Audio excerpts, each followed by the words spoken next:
आखि आगे देखी हृदय मोर विभिन्न हो जाउची पागली कुहंतु प्रभु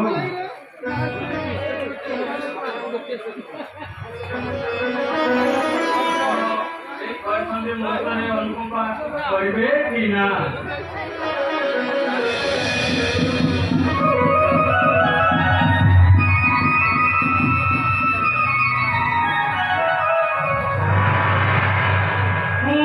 जाने भक्त श्रेष्ठ नारद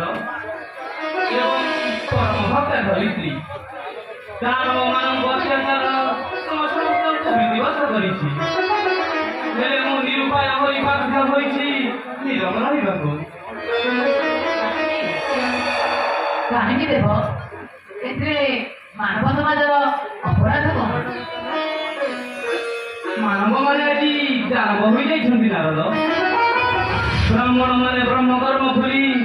सुरापान करेणी देवता माने अहंकारी होई देव हराई बसिलेनी रावण कुंभकर्ण आदि अभिशप्त एथिरे प्रकृति चंचली दानव मानकु मु ध्वंस करिबि किपरि अपराध मार्जना करन्तु देव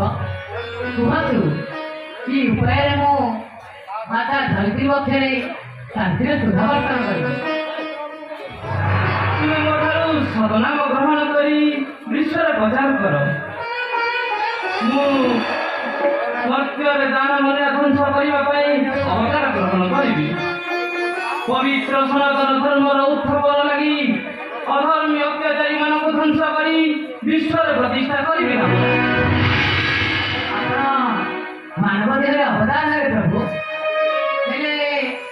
थरुटी दासानुदास नारद प्रति सदैव कहतु किए किए से महामानव आपण शिशु विग्रह को परिधारण कर अयोध्यार महाराजा महाप्राण दशरथ